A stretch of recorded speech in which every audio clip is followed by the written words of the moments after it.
Hello student, स्वागत है आपका एसएस क्लासेस में। स्टूडेंट, आज हम क्लास 10th के 20 एमसीक्यूज़, ये इम्पोर्टेंट एमसीक्यूज़ हैं। मोस्टली आपको बोर्ड एग्जाम में इस तरीके के एमसीक्यूज़ देखने के लिए मिलेंगे। तो आइए आज हम ये 20 एमसीक्यूज़ सोल्व करेंगे। क्वेश्चन नंबर फर्स्ट आपके पास है, द एलसीएम ऑफ 672 एंड 120।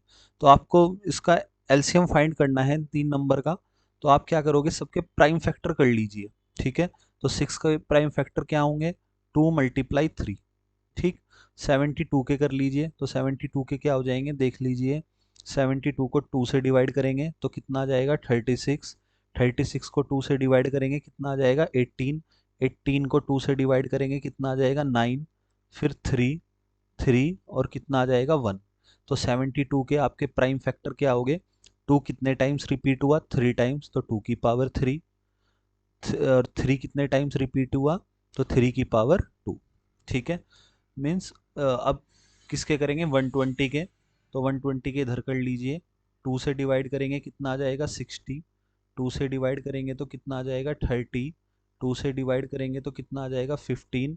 फिर 2 से नहीं डिवाइड होगा, 3 से कर लीजिए। 3 से डिवाइड करेंगे तो 5, और फिर 5 से डिवाइड होगा। ठीक है, तो यानी आपके 120 के क्या आ जाएंगे प्राइम फैक्टर, 2 की पावर 3 और 3 की पावर 1 और 5 की पावर 1। ठीक है, तो हमें एलसीएम फाइंड करना है, एलसीएम ऑफ 672 और 120।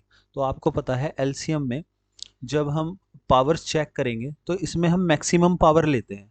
जो कॉमन है उनमें मैक्सिमम पावर लेंगे, और फिर जो रिमेनिंग नंबर्स बचेंगे उसे एज इट इज लिख लेंगे। जैसे यहाँ पे 2 कॉमन है, तो इसमें देखेंगे 2 की पावर मैक्सिमम पावर क्या है 3 है, तो क्या ले लेंगे 2 की पावर 3 मल्टीप्लाई। अब 3 में चेक करेंगे मैक्सिमम पावर क्या है 2, तो 3 की पावर 2। और जो रिमेनिंग बचा नंबर, तो यहाँ तो 5 बचे, तो 5 की पावर 1 ले लेंगे। ठीक है, तो 2 की पावर 3 कितना होगा 8। 3 की पावर 2 कितना होगा 9, और मल्टीप्लाई 5, तो 8 9 जा कितना होगा 72 मल्टीप्लाई 5। और जब आप मल्टीप्लाई करोगे तो कितना आ जाएगा 360। तो यानी इसका जो आंसर बन गया आपका कितना बन गया 360। तो इस तरीके से हम एलसीएम फाइंड करते हैं, और एक क्वेश्चन एलसीएम या एचसीएफ को लेके आता भी है आपके एग्जाम में। ठीक है, क्वेश्चन नंबर सेकंड करेंगे। सेकंड है, देखो ये भी आपका चैप्टर फर्स्ट से ही क्वेश्चन है, रियल नंबर से। इसने पूछा if P and Q are two distinct prime number. Distinct का मतलब डिफरेंट। ठीक है, तो आपके पास जो प्राइम नंबर है वो डिफरेंट प्राइम नंबर है। ठीक है, प्राइम नंबर में पता है आपके कितने फैक्टर होते हैं, ओनली 2 फैक्टर। ठीक है, तो प्राइम नंबर्स हैं तो वो उनका एचसीएफ पूछ रहा है, तो हमेशा ध्यान रखना अगर डिस्टिंक्ट प्राइम नंबर होंगे, ठीक है, और जैसे पी और क्यू यहाँ पर डिस्टिंक्ट प्राइम नंबर बोला है और उनका एचसीएफ पूछेगा, तो इसका आपका आंसर क्या बनेगा 1। ठीक है, हमेशा दो प्राइम नंबर का जो एचसीएफ होता है 1 होता है, क्योंकि वो एक दूसरे को डिवाइड नहीं कर सकते हैं। ठीक है, तो हमारे पास इसका जो आंसर बनेगा वो कितना बनेगा 1। ठीक है, question number third. Third question है, देखो ये भी क्वेश्चन आपका चैप्टर फर्स्ट से ही है। If two positive integers M और एन, तो आपके पास क्या बोला है इसने, एम। एम जो मतलब एक्सप्रेसेबल इन द फॉर्म, जो एम की फॉर्म गिवन है वो क्या है आपकी पी इंटू क्यू की पावर 3। ठीक है, N, N equal to, N किसके इक्वल है पी की पावर 3 इंटू क्यू स्क्वायर। और हमें क्या बोला है P and Q are prime numbers then HCF of. अब हमें एचसीएफ फाइंड करना है। अभी आपने देखा था फर्स्ट वाले क्वेश्चन में हमने एलसीएम फाइंड किया था, तो एलसीएम में हमने मैक्सिमम पावर देखी थी, और उसमें जो रिमेनिंग था मतलब जो कॉमन नहीं था वो भी हमने ले लिया था। बट यहाँ पर हम सिर्फ कॉमन नंबर्स को देखेंगे। ठीक है, और उसमें हम मिनिमम पावर चेक करेंगे। जैसे देखो यहाँ पर देखो आप, p की पावर 1 है, p की पावर 3 है, तो इन दोनों में कॉमन मतलब मिनिमम पावर कौन सी है p की पावर 1, तो p लेंगे। ठीक है, और q में चेक करो, q में पावर कौन सी है q की पावर 3 है q स्क्वायर, तो क्या है q स्क्वायर कॉमन है, कॉमन भी और मिनिमम है। ठीक है, तो यानी इन दोनों का एचसीएफ क्या बन जाएगा p इंटू क्यू स्क्वायर, तो कौन सा आंसर बनेगा b। ठीक है, तो इस तरीके से एक क्वेश्चन, और ये मोस्ट इंपोर्टेंट क्वेश्चन है। ठीक है, जो ये थर्ड क्वेश्चन है ये पता नहीं कितनी बार रिपीट हो चुका है एज इट इज। तो एक क्वेश्चन आपका जरूर बनता है एचसीएफ और एलसीएम से लेकर। ठीक है, तो क्वेश्चन नंबर 4 देखते हैं। क्वेश्चन नंबर 4 है alpha and beta are the zeros of the polynomial. आपको एक पोलिनोमियल गिवन है P of x equal to 2x² plus 3x plus 5। ठीक है, इसने क्या बोला है, then the value of 1 upon alpha plus 1 upon beta, इनकी वैल्यू फाइंड करनी है। तो आप कैसे करोगे, देखो सबसे पहले आप क्या करो, क्योंकि दो जीरोज हैं अल्फा एंड बीटा, तो आप सम ऑफ जीरोज निकाल लो, यानी अल्फा प्लस बीटा निकाल लो। और अल्फा प्लस बीटा की वैल्यू क्या होती है, माइनस बी अपॉन ए। ठीक है, इस चीज को आपको पता है, इसकी standard form A X square plus B X plus C. तो यानी जो x का कोफिशियंट है वो b है, तो यहाँ पर x का कोफिशियंट कितना है, 3 है, तो इसे कैसे राइट करेंगे, -3। ठीक है, a क्या है, एक्स स्क्वायर का कोफिशियंट, तो यहाँ पे एक्स स्क्वायर का कोफिशियंट क्या है, 2, तो यहाँ पे क्या करेंगे, 2 राइट करेंगे। तो अल्फा प्लस बीटा की वैल्यू क्या बन गई, -3/2। अब प्रोडक्ट निकाल लेंगे अल्फा बीटा, तो प्रोडक्ट क्या होता है, कांस्टेंट अपॉन ए, यानी c अपॉन ए। ठीक है, तो यहाँ पे c की वैल्यू कितनी है, 5। ठीक है, और एक्स स्क्वायर का कोफिशियंट a है, तो यहाँ पे 2, तो यानी आपके पास अल्फा प्लस बीटा भी निकल गया, अल्फा इंटू बीटा भी निकल गया। ठीक है, अब ये देखते हैं इसकी वैल्यू, तो इसमें एलसीएम ले लीजिए, एलसीएम क्या आ जाएगा, अल्फा बीटा। ठीक है, अल्फा ऊपर प्लस बीटा। ठीक है, एलसीएम ये आ जाएगा, जब एलसीएम लोगे तो ऊपर अल्फा प्लस बीटा, नीचे अल्फा बीटा। यानी अगर आप ध्यान दो, न्यूमिनेटर में तो आपका सम बन रहा है और डिनोमिनेटर में आपका प्रोडक्ट बन रहा है, तो अल्फा प्लस बीटा की वैल्यू क्या है, -3/2 अपॉन अल्फा इंटू बीटा की वैल्यू क्या है, 5/2। ठीक है, तो आपको पता है इसे कैसे हम सोल्व करेंगे, 2 से 2 कैंसिल आउट कर लेंगे, तो कितना बनेगा आपका, -3/5। तो इसका राइट आंसर क्या हो जाएगा, डी। तो इस तरीके का क्वेश्चन भी आपके एमसीक्यू में जरूर बनता है, तो ऐसे क्वेश्चन आप जरूर सोल्व करें। ठीक है, इसके बाद नेक्स्ट क्वेश्चन, क्वेश्चन नंबर 5। देखो ये क्वेश्चन देखना, ये मोस्ट इंपॉर्टेंट क्वेश्चन है। ठीक है, आपका मोस्ट इंपॉर्टेंट क्वेश्चन है। तो इस तरीके का क्वेश्चन हम कैसे सोल्व करेंगे वो देखते हैं। आपको क्या गिवन है, P of x equal to x² plus 99x plus 127। इसने बोला है इसके जीरोज किस नेचर के होंगे, बोथ पॉजिटिव, भाई दोनों पॉजिटिव होंगे, बोथ इक्वल, बोथ निगेटिव, या वन पॉजिटिव वन निगेटिव। तो देखते हैं किस तरीके से हम बता सकते हैं कि इसके जो जीरोज हैं वो मतलब किस टाइप के होंगे, दोनों पॉजिटिव होंगे, दोनों इक्वल होंगे, या दोनों निगेटिव होंगे। तो देखते हैं, सबसे पहले हम क्या करेंगे, ठीक है, हम मान लेंगे भाई दो इसके जीरोज है, दो इसके जीरोज है, एक अल्फा है और एक बीटा है। तो आप क्या करो, दोनों का सम भी फाइंड कर लो, और मतलब भाई ये क्वाड्रेटिक पोलिनोमियल है, हम जीरोज का सम बता सकते हैं, जीरोज का प्रोडक्ट बता सकते हैं। तो आप क्या करो, अल्फा प्लस बीटा फाइंड कर लो, अल्फा प्लस बीटा। और अभी मैंने फॉर्मूला बताया था, अल्फा प्लस बीटा का फॉर्मूला क्या होता है, -b/a। बी किसका कोफिशियंट होता है, बी किसका कोफिशियंट होगा भाई, कोफिशियंट ऑफ एक्स, और ए किसका कोफिशियंट होगा, कोफिशियंट ऑफ x²। तो देखो x का कोफिशियंट कितना है, 99, तो कितना बन जाएगा, -99। और x² का कोफिशियंट क्या है, 1। तो मीन्स यहाँ पे देखो, यानी अल्फा प्लस बीटा की वैल्यू कितनी बन गई, -99 बन गई। ठीक है, अब हम प्रोडक्ट निकाल लेंगे, अल्फा इंटू बीटा। ठीक है, प्रोडक्ट क्या बनेगा, c/a, फॉर्मूला है ना c/a। तो यहाँ कितना आ जाएगा, 127, यानी 127/1। ठीक है, तो यानी यहाँ पर दोनों का प्रोडक्ट कितना आ जाएगा, alpha into beta is equal to 127। ठीक है, अब हम इसे सोल्व कैसे करेंगे भाई, ये तो हमें मतलब ये क्या कह रहा है, जो जीरोज है उनका सम कितना है, -99। आप 99 को भूल जाओ, मतलब जो सम है दोनों जीरोज का वो पॉजिटिव निगेटिव नंबर है, और जो उनका प्रोडक्ट है वो एक पॉजिटिव नंबर है। तो ये सिचुएशन कब कब बन सकती है ये देखते हैं। देखो आपको पता है, अगर मैं यहाँ माइनस कब आएगा, दोनों जीरोज को ऐड करने से माइनस आएगा। देखो यहाँ पर अगर आप दोनों को पॉजिटिव लेके चलो, तो हमेशा इनका सम कैसा बनेगा, पॉजिटिव नंबर बनेगा। तो इससे क्या मालूम हो गया भाई, पॉजिटिव तो हो नहीं सकते दोनों। देखो आप कहोगे सर मल्टीप्लाई में तो पॉजिटिव हो सकते हैं, बट हमें अल्फा बीटा यानी इन दोनों कंडीशन को सेटिस्फाई करना चाहिए ना वो साइन, समझना। देखो देखो मैंने क्या बोला भाई, वो अल्फा प्लस बीटा है, यानी दो नंबर के ऐड होने से -99 आए। अब अगर में दोनों पॉजिटिव रहे होंगे तो माइनस तो कभी भी नहीं आ सकता, ठीक है भाई, आप दो पॉजिटिव नंबर को ऐड करोगे तो पॉजिटिव ही आएगा उनका रिजल्ट। बट यहाँ पर वो सिचुएशन मतलब कंडीशन सेटिस्फाई हो रही है, अल्फा इंटू बीटा अगर दोनों पॉजिटिव हैं तो उनका प्रोडक्ट पॉजिटिव आएगा, बट दोनों को सेटिस्फाई करना चाहिए ना, वो इसे भी सेटिस्फाई करेगा वो इसे भी, तो यानी दोनों पॉजिटिव तो हो नहीं सकते। अब क्या करते हैं हम इसका डी ऑप्शन चेक करते हैं। उसने बोला एक पॉजिटिव और एक निगेटिव, ठीक है, तो सपोज करो मैंने एक पॉजिटिव ले लिया और मैंने एक निगेटिव नंबर ले लिया, तो खुद बताओ, हो सकता है दोनों को मतलब ऐड करने से निगेटिव आ जाए। भाई अगर माइनस बड़े वाला नंबर है, जो आपका बड़े वाला नंबर है अगर वो माइनस का है तो आपको माइनस का रिजल्ट मिल जाए। बट देखो दोनों की मल्टीप्लाई करके देखो, प्लस वाले और मल्टीप्लाई माइनस वाले नंबर की अगर आप मल्टीप्लाई करोगे तो प्रोडक्ट उनका कैसा आएगा, माइनस का आएगा। तो यानी ये इस कंडीशन को सेटिस्फाई नहीं कर रहा है सेकंड वाली को, तो मतलब आपका ये वाला ऑप्शन भी नहीं हो सकता।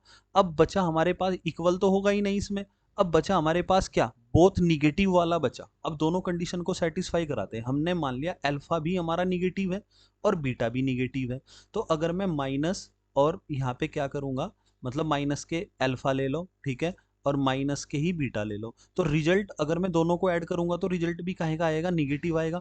मतलब ये इस कंडीशन को सेटिस्फाई कर रहा है।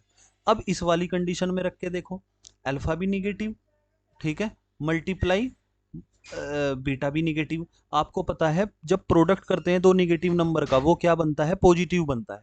यानी अगर हम दोनों नंबर निगेटिव रखें तो वो इस भी कंडीशन को सेटिस्फाई कर रहा है, इसको भी सेटिस्फाई कर रहा है, तो मीन्स मीन्स क्या बन जाएगा, बोथ निगेटिव बन जाएगा। यानी इसका जो आंसर बनेगा निगेटिव बनेगा। तो तब जब भी आपके पास इस तरीके का क्वेश्चन आएगा, या तो आप देखो इसका एक और इजी है भाई, यहाँ पर आप देखो, यहाँ पर आप देखो ध्यान से, ये सारे प्लस प्लस है, ठीक है, तो पक्की बात है इनके जो फैक्टर होंगे एक्स प्लस एल्फा और एक्स प्लस बीटा की फॉर्म में होंगे। जब इन्हें आप जीरो के इक्वल रखोगे, x plus alpha is equal to zero रखोगे तो एक्स की value minus alpha, x plus beta equal to zero रखोगे तो x equal to minus beta, ठीक है, क्योंकि दोनों ही आपके पॉजिटिव बनेंगे, कहीं भी निगेटिव साइन है ही नहीं, ठीक है, तो आप 99 कैसे फैक्टर करोगे जिन्हें ऐड करके पॉजिटिव बने। तो बट हमारे पास कभी कभी इसमें निगेटिव साइन भी तो आ जाता है ना, तो हम क्या करेंगे ऐसे क्वेश्चन में, उस अल्फा प्लस बीटा और अल्फा बीटा, फिर यहाँ साइन पुट करके देखेंगे कौन सी कंडीशन सेटिस्फाई हो रही है। यानी ये वाली कंडीशन किस पे सेटिस्फाई हुई, दोनों, जब हमने दोनों जीरोज निगेटिव लिए तब इसने इस वाली फर्स्ट वाली कंडीशन को भी सेटिस्फाई किया और सेकंड वाली कंडीशन को भी सेटिस्फाई किया, तो तब हमारा आंसर बना। तो ये मोस्ट इंपॉर्टेंट क्वेश्चन है, इस तरीके के क्वेश्चन आपके बनते हैं, ठीक है।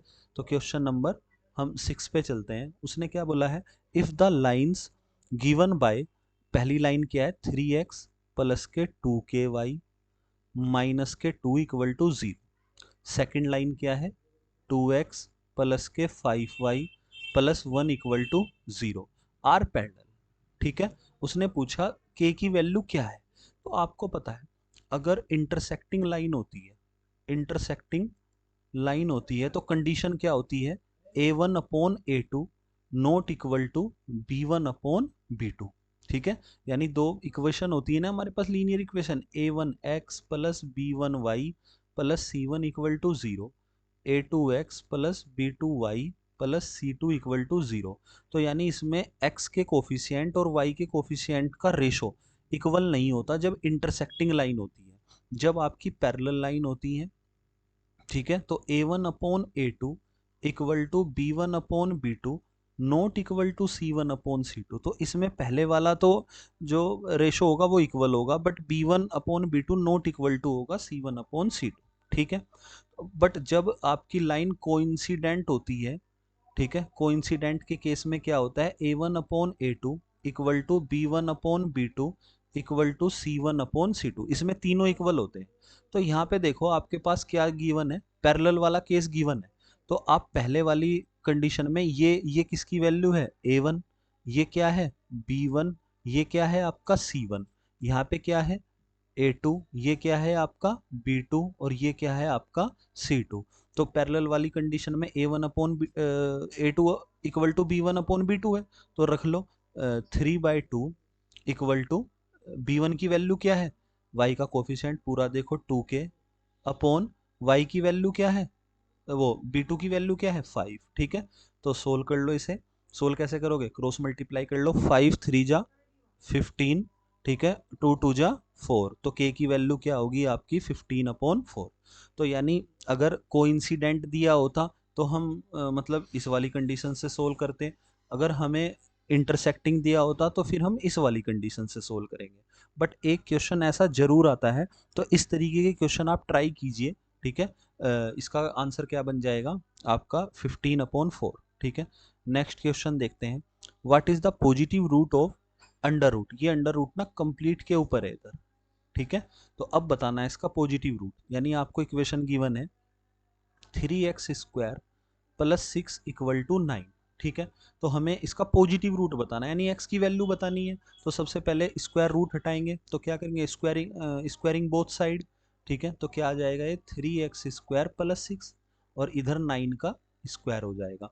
तो 3x² + 6, 9 का स्क्वायर क्या होगा 81, 3x² इसे इधर शिफ्ट कर दो, तो 81 माइनस के 6, तो 3x², 81 में से 6 माइनस करेंगे कितना आएगा 75, और 3 से कैंसिल आउट कितने टाइम्स हो जाएगा 25, तो x² = 25 आ जाएगा। तो x की वैल्यू प्लस माइनस के 5 आ जाएगी।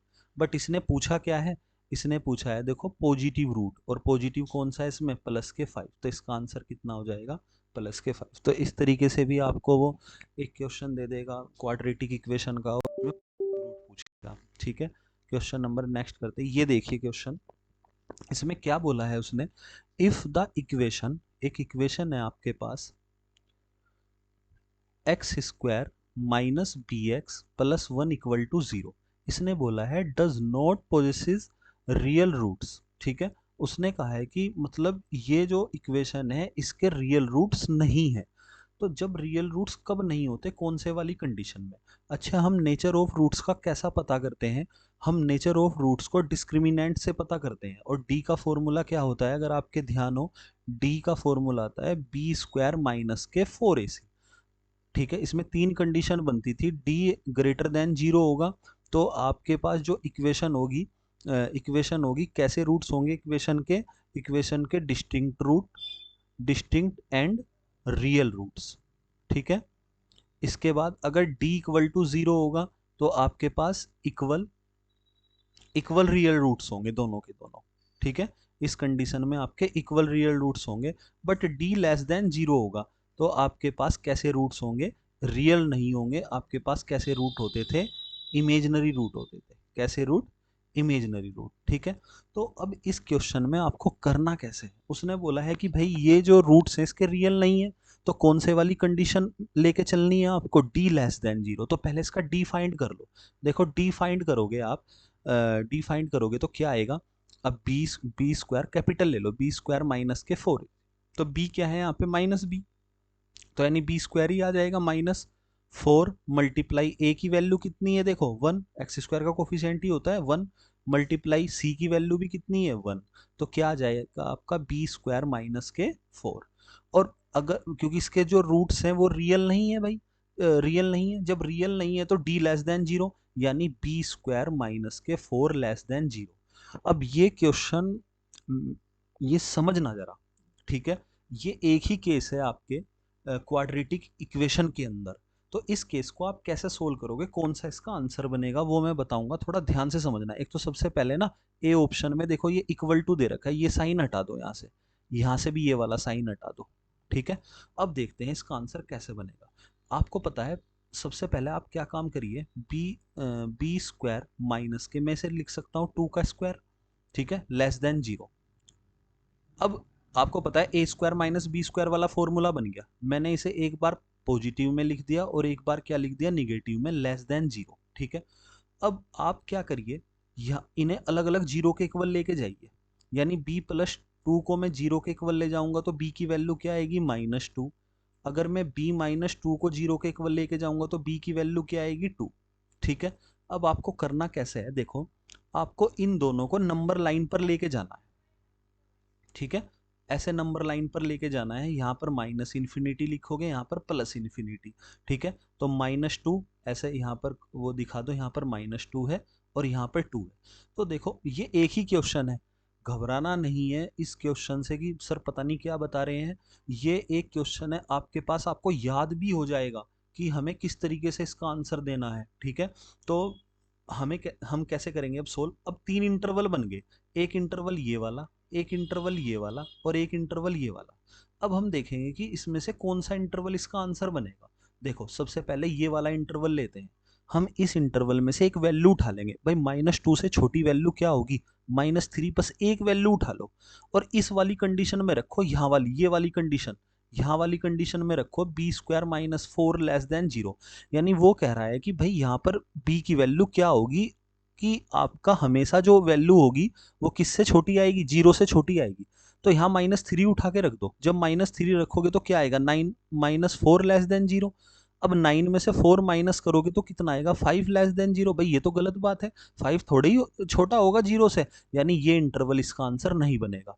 अब आप एक बात बताओ, अब 2 से इस वाले इंटरवल में आ जाओ, अब 2 से बड़ी वैल्यू क्या होगी, 3।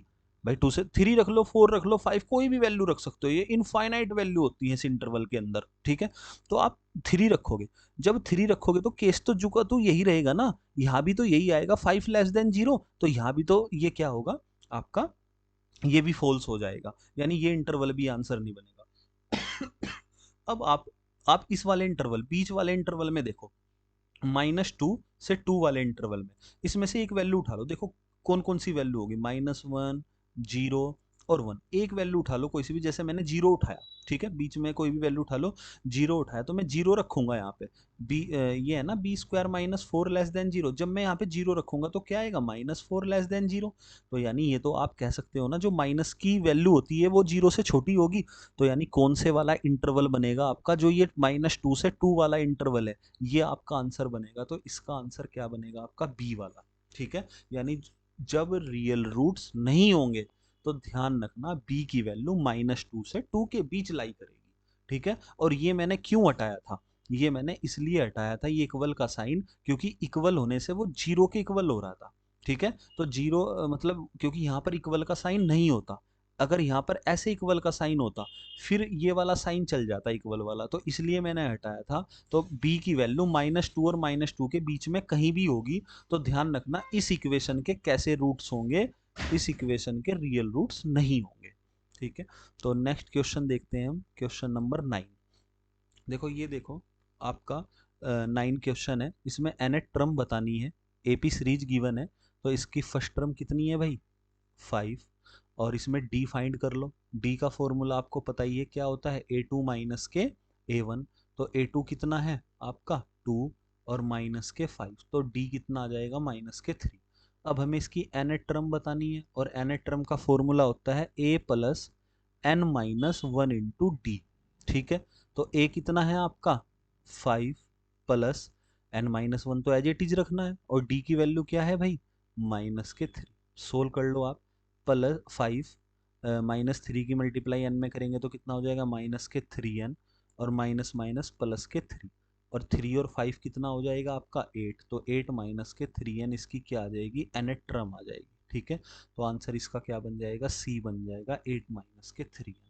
अब नेक्स्ट क्वेश्चन देखते हैं, क्वेश्चन नंबर 10। इसने क्या बोला है भाई, ये तीनों टर्म आपकी 2x और x प्लस 10 और 3x प्लस 2, ये किस में है, अर्थमेटिक प्रोग्रेशन में। तो वो पूछ रहा है x की वैल्यू बताओ।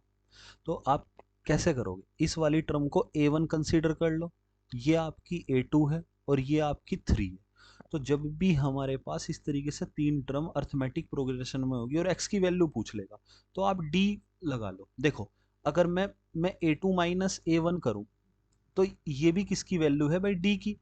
अगर मैं a3 माइनस a2 करूं तो ये भी किसकी वैल्यू है, d की। जब दोनों वैल्यू d की है तो मैं इन दोनों वैल्यू को भी तो इक्वल रख सकता हूं, तो इक्वल रख लो, a2 minus a1 equal to a3 minus के a2।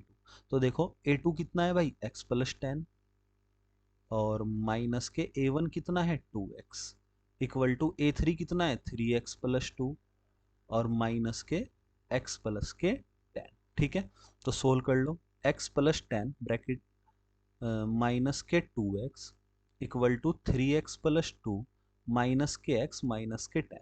तो 2x में से जब x यहाँ पे आप माइनस करोगे तो माइनस एक्स प्लस के 10 इक्वल टू 3x में से x माइनस करोगे तो 2x और यहाँ पर कितना आ जाएगा माइनस के 8। ठीक है, अब सोल्व कर लो। x को एक तरफ सेपरेट कर लो और रियल नंबर को एक तरफ, तो 10 plus 8 equal to 2x plus के x। 10 और 8 कितने हो जाएंगे आपके 18 और इक्वल टू 3x, और 3 से कितने टाइम डिवाइड हो जाएगा 6 टाइम, तो x की वैल्यू कितनी आ जाएगी 6।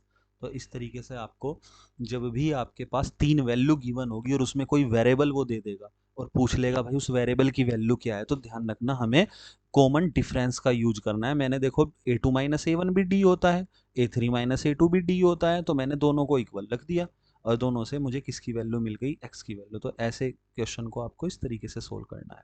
अब ये देख लीजिए, ये आपका 6 चैप्टर से ट्राइंगल से उसने बोला भाई डी ई पैरेलल है किसके, डी ई पैरेलल है आपका बी सी के। तो इसमें आप कौन थ्योरम लगा लोगे, ठीक है, थेल्स थ्योरम। थेल्स थ्योरम क्या बनेगी, अगर दो लाइनें पैरेलल हैं तो उनका साइड का रेशो इक्वल होगा, यानी A D upon D B equal to A E upon और ई सी। ठीक है, तो इसके तीन चार रिजल्ट भी हैं, मे बी आपको ध्यान रखने होते हैं भाई। एक तो ये अलग अलग, और एक ऐसे भी होता है ए डी अपॉन पूरे का ए बी, ठीक है, ए ई अपॉन पूरे का ए बी। ऐसे इस वाले ये वाला केस भी हो सकता है B D B upon upon A B. तो इस तरीके के केस मैंने बताए हैं आपको। तो सबसे पहले हम क्या करेंगे, ए डी कितना है भाई, ए डी तो फाइंड ही करना है। डी बी कितना है 7.2। फिर इसके बाद ए ई कितना है 1.8 और ई सी कितना है 5.4। तो डेसिमल से डेसिमल कैंसिल आउट कर दो, 18 3 जा आपका कितना आ जाएगा 54, 3 से ये डिवाइड कर लो 2.4, तो वैल्यू कितनी आ जाएगी आपको 2.4। ठीक है, नेक्स्ट क्वेश्चन करते हैं, क्वेश्चन नंबर 12। तो वो पूछ रहा है the distance between the points P और क्यू। पी और क्यू की डिस्टेंस पूछ रहा है भाई। आपका पी के जो कोऑर्डिनेट है 1 और 4 है, और ये कितना है 4 और 0। तो आपको पता ही है पी और क्यू के पी क्यू का जो डिस्टेंस होगी क्या फॉर्मूला होता है, x2 माइनस x1 का होल स्क्वायर और y2 माइनस y1 का होल स्क्वायर। तो ये x1 ये y1 ये आपका x2 और ये y। तो फॉर्मूला लगा लो, x2 कितना है 4 माइनस 1 का स्क्वायर और 0 माइनस 4 का स्क्वायर। तो 4 में से 1 करोगे तो 3 का स्क्वायर और यहाँ पर माइनस 4 का स्क्वायर। ठीक है, 3 का स्क्वायर कितना हो जाएगा 9 और ये हो जाएगा 16, तो ये हो जाएगा 25, तो कितना निकल जाएगा 5। तो आंसर कितना बन जाएगा आपका 5 बन जाएगा। इस तरीके के भी क्वेश्चन आपके पेपर में आएंगे। इसके बाद ये क्वेश्चन देखिए, मोस्ट इंपॉर्टेंट क्वेश्चन है। ठीक है, ये 12 क्वेश्चन था ना 13, तो ये मोस्ट इंपॉर्टेंट क्वेश्चन है आपका। कैसे करेंगे देखो, the line 3x plus Y minus 9 equal to 0 divides the line joining the points. यानी एक जो ज्वाइन करने वाली लाइन के पॉइंट है भाई, एक पॉइंट है आपके 1 3 और 2 7। ये इसे मतलब ये लाइन इसे डिवाइड कर रही है, कोई लाइन है हमारे पास, इस लाइन की इक्वेशन है 3x plus Y minus 9 equal to 0, और ये से इंटरनली डिवीजन कर रही है। ठीक है, ये क्या कर रही है इंटरनली डिवीजन। अब समझना चीजों को, देखो अगर दो लाइनें इंटरसेक्ट करती है ना, तो ये इसका भी कॉमन पॉइंट है इस वाली लाइन का। सपोज करो इसे ए और बी में नाम दे दूं, ठीक है, और यहाँ पर ये पी पॉइंट है, तो ये जो पी पॉइंट है इस वाली लाइन को भी सेटिस्फाई करेगा, ठीक है, और इस वाली लाइन को भी सेटिस्फाई करेगा जिस पर ये है। बट उसने क्या कहा है, उसने तो रेशो पूछा है, तो हम कैसे इसे सोल्व करेंगे क्वेश्चन को। सपोज करो मैंने आपको बताया है जब भी कोई पॉइंट किसी लाइन को इंटरनली डिवीजन करेगा तो आप उसे किस रेशो में मतलब वो करोगे कंसीडर, तो के रेशो 1 मान लो, के रेशो 1। तो यहाँ के पॉइंट आपको पता है इंटरनली डिवीजन के पॉइंट क्या होते हैं, कैसे बनाते हैं हम, m1 x2 plus m2 x1 upon m1 plus m2, याद है ना। ऐसे ही m1 y2 plus m2 y1 upon m1 plus m2। तो मैं चाहता हूं आप p के पॉइंट बना लो भाई, p के पॉइंट बना लो। तो कैसे बनाओगे p के पॉइंट? देखो m1 क्या है k, तो k, ठीक है। x2 देखो ये आपका, ये x1, ये y1, और इसके पॉइंट कहाँ गए? b के पॉइंट 2 और 7, तो ये कितने हो जाएंगे आपके x2 और y2। तो यहाँ पर x k मल्टीप्लाई x2 कितना हुआ भाई 2, तो डायरेक्टली आप 2k ही लिख लो, ठीक है। 2k प्लस के 2k प्लस, अब कितना हो जाएगा m2 m2 की वैल्यू कितनी है 1, तो 1, और x1 की वैल्यू कितनी है यहाँ पर 1, तो कितना हो जाएगा 2k plus 1 upon m1 plus m2, तो k प्लस 1 ही लिखेंगे। तो ये पॉइंट आपका हो गया x, ये x की वैल्यू होती है। अब कोमा लगाओ, अब दूसरा पॉइंट देख लो क्या बनेगा m1 y2, m1 कितना है k और y2 कितना है 7, तो कितना बनेगा 7k और प्लस प्लस कितना बनेगा 3 अपॉन k प्लस 1, ठीक है। तो ये आपके पॉइंट बन गए। अब मैं कह रहा हूं ये पॉइंट इस लाइन ए बी को भी सेटिस्फाई करेगा और यही पॉइंट इस लाइन को भी तो सेटिस्फाई करेगा। और जो पहले वाली वैल्यू होती है वो x की होती है और जो ये वाली वैल्यू होती है किसकी होगी? y की। तो आप क्या करो, अगर हमें ये रेशो फाइंड करना है ना, तो हम x की जगह ये पहले वाला पॉइंट पुट कर देंगे और y की जगह ये दूसरे वाला पॉइंट पुट कर देंगे, ठीक है। तो देखो रखो 3x प्लस वाई माइनस के 9 इक्वल टू 0, तो 3, तो x की जगह क्या रखेंगे 2k plus 1 upon k plus 1 bracket बंद। y की जगह क्या रखेंगे 7k plus 3 upon k plus 1 और माइनस के 9 इक्वल टू 0। अब सोल्व करेंगे, ठीक है। तो 3 टू जा 6k प्लस के 3 upon k plus 1 plus 7k plus 3 upon k plus 1 और माइनस के 9 इक्वल टू 0, ठीक है। तो सोल्व कर लो, एलसीएम ले लो, क्या एलसीएम आ जाएगा k प्लस 1, ठीक है। तो यहाँ कितना बन जाएगा 6k प्लस 3, यहाँ पे क्या बनेगा 7k प्लस 3 और k प्लस 1 की मल्टीप्लाई यहाँ करोगे तो माइनस के 9k और माइनस 9 इक्वल टू 0। तो इसकी मल्टीप्लाई यहाँ करोगे तो ये तो 0 ही बन जाएगा। अब ये देख लो आप 6k और प्लस 7k, 6k 7k कितने बनेगा 13k माइनस 9k, ठीक है। और ये 3 कितना बन जाएगा प्लस 6 माइनस 9 इक्वल टू 0। तो 13k में से 9k हम माइनस करेंगे तो कितना बनेगा आपका 4k, ठीक है। और 6 में से 9 माइनस करेंगे तो यहाँ पे माइनस के 3 इक्वल टू 0, ठीक है। तो अब कितना बन जाएगा आपका 4k इक्वल टू 3, तो k की वैल्यू कितनी आ जाएगी 3/4। तो यही आपका रेशो होता है, यानी वो k की वैल्यू फाइंड करा रहा था। तो कितना आ जाएगा आपका 3/4। तो कौन सा ऑप्शन है यहाँ पे 3/4? फर्स्ट ऑप्शन, ठीक है। तो इस तरीके से आपको क्वेश्चन करना है। क्वेश्चन नंबर 14 क्या गिवन है, sine theta plus sine square theta, sine theta plus sine square theta equal to 1, और किसकी वैल्यू पूछी है इसने, cos square theta plus cos to the power 4 theta की वैल्यू इसने पूछी है। तो किस तरीके से इस क्वेश्चन को करोगे?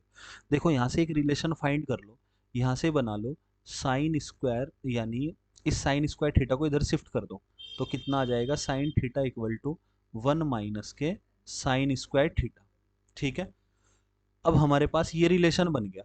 अब इसे सोल्व करो, क्या है कोस स्क्वायर थीटा प्लस कोस की पावर 4 थीटा। तो देखो मैं क्या कर सकता हूँ, कोस स्क्वायर थीटा प्लस यहाँ पर आपका कोस की पावर 4 थीटा है, तो मैं इसे राइट कर सकता हूँ कोस स्क्वायर थीटा का होल स्क्वायर, ठीक है। और कोस स्क्वायर थीटा को आप कैसे लिख सकते हो, कोस स्क्वायर थीटा को लिख सकते हो 1 माइनस के साइन स्क्वायर थीटा स्क्वायर। ये आपने उसमें पढ़ा है ना, पहली आइडेंटिटीज है ये कि sine square theta plus cos square theta equal to 1। तो यहाँ से कोस स्क्वायर थीटा की वैल्यू कितनी आ जाएगी 1 माइनस के साइन स्क्वायर थीटा, ठीक है। अब देखो 1 माइनस साइन स्क्वायर थीटा की वैल्यू क्या गिवन है साइन थीटा, तो यहाँ पर पुट कर दो कोस स्क्वायर थीटा, इसकी जगह क्या पुट कर दूंगा मैं साइन थीटा का होल स्क्वायर। तो होल स्क्वायर का मतलब क्या होता है कोस स्क्वायर थीटा प्लस के साइन स्क्वायर थीटा, और आपको पता है इसकी वैल्यू किसके इक्वल होती है 1 के, तो ये आंसर इसका क्या बन जाएगा 1, ठीक है। ये बहुत बार आने वाला क्वेश्चन है, मतलब काफ़ी बार रिपीट हुआ है क्वेश्चन, ध्यान रखना। Question number 50। तो यहाँ पर आपको एक ट्रिग्नोमेट्रिक एक्सप्रेशन गिवन है, तो आप साइन 30 डिग्री, साइन 30 डिग्री की वैल्यू रख लीजिए, कितनी होती है 1/2 प्लस के कोस 30 डिग्री की √3/2, ठीक है, और माइनस माइनस के साइन 60 की वैल्यू √3/2 और कोस 60 की वैल्यू +1/2। तो ये तो देखो एक पॉजिटिव हो गया एक निगेटिव, दोनों कैंसिल आउट होके कितना बन जाएगा 0। तो इसका आंसर कितना आ जाएगा आपका 0। क्वेश्चन नंबर 16, ठीक है। If the length of the shadow of A tower is under √3 times it's height. तो कह रहा है भाई एक टावर है और टावर की जो शैडो है मतलब छाया है वो कितनी बनती है, वो बनती है इसकी, मतलब अगर ये x है तो इसकी √3 टाइम्स बनेगी, यानी ये x है तो √3x बनेगी, ठीक है। तो वो पूछ रहा है the angle of elevation of the sun. तो ये जो सन का एंगल है ये कितना बनेगा, ठीक है।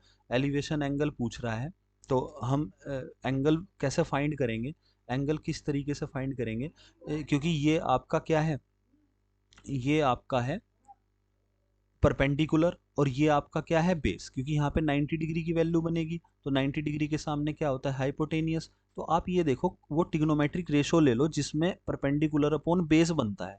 तो परपेंडिकुलर अपॉन बेस किस में बनता है, tan में। तो आप ले लीजिए tan theta equal to perpendicular upon base, ठीक है। तो परपेंडिकुलर क्या है आपका x और बेस क्या है आपका √3 इंटू एक्स। तो x से x कैंसिल आउट करूंगा तो tan थीटा इक्वल टू कितना बन जाएगा 1/√3। अब देखो 1/√3 किसकी वैल्यू होती है tan में, किसकी वैल्यू होगी 1/√3, tan 30 की वैल्यू, ठीक है। तो tan से tan कैंसिल आउट कर दोगे तो थीटा की वैल्यू क्या बन जाएगी 30 डिग्री। तो क्या आ जाएगा आंसर इसका 30 डिग्री, ठीक है। Next question, question number 17। इसने बोला the sum of first 100 multiples of 3, यानी 3 के 100 मल्टीपल्स की हमें सम बताना है। तो देखो लगा लो 3, पहला मल्टीपल 3 होगा, 3 1 जा 3, 3 2 जा 6, 3 3 जा 9 एंड सो ऑन। 100 मल्टीपल निकालने हैं, मतलब यानी 100 मल्टीपल का हो जाएगा 300, 3 की मल्टीप्लाई 100 से करोगे 300 हो जाएगा। तो हमें सम निकालना है, तो सबसे पहले ये किसकी वैल्यू बन गई, ए इक्वल टू कितना बन गया 3। कॉमन डिफरेंस निकाल लो, कॉमन डिफरेंस भी 3 होगा, ठीक है। और आपके पास क्या मिल जाएगा हमें, ए मिल गया, डी मिल गया, एन। एन कितना मिल जाएगा, एन तो 100 है क्योंकि 100 ही मल्टीपल है। तो हमें सम निकालना है, तो सम का फॉर्मूला क्या होता है, S N equal to n/2, ठीक है, 2a plus n-1 into D, ये वाला फॉर्मूला लगा लो। तो एस 100 निकालना है, तो 100/2 2a, यानी 2a कितना है 3 2 जा 6 हो जाएगा, प्लस 100 - 1 करेंगे तो 99 और मल्टीप्लाई 3, ठीक है। तो 100/2 6 प्लस 99 की मल्टीप्लाई 3 से करेंगे, 3 9 जा 27 और 3 9 जा 27, 27 हो जाएगा ना, और कितना आ जाएगा 27 और 3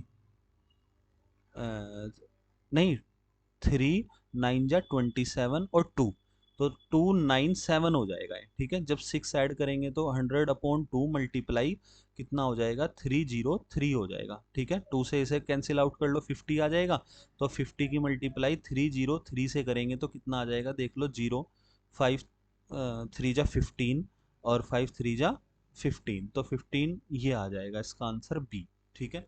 या आप ये भी वाला फॉर्मूला लगा सकते थे, S N is equal to n/2, क्योंकि इसमें तो लास्ट टर्म भी गिवन है, तो a प्लस एल वाला भी लगा सकते थे जब भी यही आंसर बनता, ठीक है। तो इससे भी शॉर्ट पड़ जाता। तो क्वेश्चन नंबर 18, क्वेश्चन नंबर 18 है, टिग्नोमेट्री का क्वेश्चन है आपके पास। 5 tan² माइनस के 5 sec² +1, ठीक है।